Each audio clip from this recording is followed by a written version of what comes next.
Learning how to talk to strangers and how to hold a conversation might not seem like an important skill, but in truth, it is one of the most important skills that you can have. I've mentioned in previous videos that relationships are the real currency that powers the world. And in most situations, getting what you want is more about how well you've mastered your people skills and less about how qualified you are. What you're about to learn will completely change how you view conversations forever. And this knowledge will help you to unlock the deep confidence that lives within each of us. Despite what you might have been told, you, just like every other person on this planet, has a lion within you. The reality is that most people will go through life without unleashing their true potential, but you're different. We'll start with the biggest secret of conversation that truly makes all of the difference. Many guys who've just started trying to improve their social skills don't realize that the way they approach someone makes all of the difference. As humans, psychologically, one of our biggest fears is rejection. And since we all want to feel accepted, the thought of being rejected leaves us with a pit in our stomach.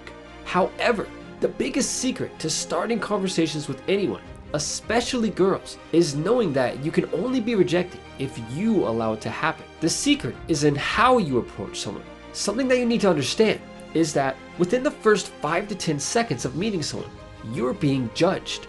Simultaneously, both of your brains are absorbing information and forming a conclusion about the other's character. Things like your body language, voice tone, body position, facial expressions, and hundreds of other data points are intuitively being tapped to figure out what type of person you really are. Girls are even better at intuitively picking up on these signals than guys. Some people say to never judge a book by its cover, but it's human nature to do this, and we all do it many times every single day. The key to starting conversations and reducing the odds of getting rejected by anyone lies within the first 5 to 10 seconds of the interaction.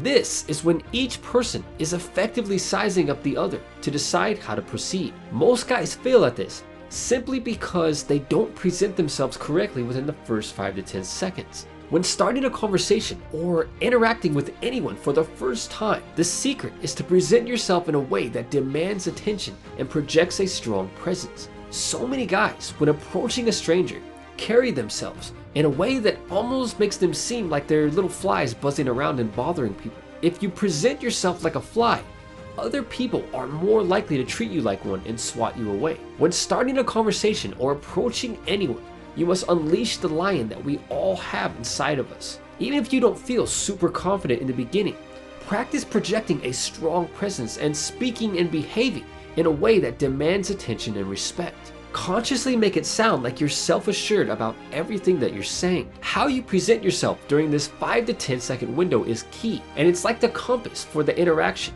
deciding which way it will go. Imagine you're at a club and the most beautiful girl you've ever seen walks in. She looks at you, you look at her, and both of you lock eye contact for 3 seconds. During this time, all sorts of emotions and chemical processes are occurring within your body. Eye contact is the biggest part of projecting a strong presence in the first few seconds of interacting with someone. You can always tell a strong, confident man apart from a man who hasn't developed that level of confidence yet by his eye contact. When an alpha looks someone in the eyes and holds eye contact, an unconfident guy will get nervous because what he is feeling and experiencing from this piercing glare is his own lack of confidence and insecurities surfacing. Most guys, when locking eyes with a stranger during an interaction, quickly break eye contact. Why? Because the eyes instantly reveal a person's lack of confidence and their own insecurities. In other words, locking eyes with someone instantly brings these things to the surface. Mirror neurons in the other person's brain cause them to instantly feel your nervousness, and it becomes a vicious cycle. Since most people don't like feeling discomfort, they will want to swat you away almost like an annoying fly. When you approach someone in a timid, weak, and unsure way, they don't know that you're acting that way because you're nervous about interacting with strangers. All they know, intuitively, within the first few seconds, is that something isn't quite right with you, and that will make them feel uncomfortable. This is especially true when you're interacting with girls. Imagine you need to get your car fixed and you take it to 2 different shops. The guy in one shop displays confidence in what he's saying and seems very calm and knowledgeable. The other guy in the other shop seems nervous, and when he talks, he doesn't seem like he really believes what he's actually telling you. Most likely, you're going to choose the first guy. Conversations work the same way. As humans, we can't help but feel what others around us are feeling, which is why confident guys allow people to relax and feel good around them. When two people lock eyes, it is like you're both showing your hand in a poker game. When you first interact or start a conversation with someone, the first 5 to 10 seconds will make or break the interaction. The biggest secret is creating a strong presence and commanding their attention during this time, while locking in strong eye contact for the first few seconds. Just practice not breaking eye contact with the other person for at least 5 seconds, no matter how uncomfortable it gets. This is the secret to starting a conversation with anyone. Unleashing the lion that we all have within us is about facing your fears and getting comfortable with discomfort. The next time that you interact with a stranger, or even with your friends or family, practice projecting your inner lion and take notice of how things change. It was Confucius who said, "The man who moves a mountain begins by carrying away the smallest stones." Every social interaction is a stone. And with that said, until next time, thanks for watching.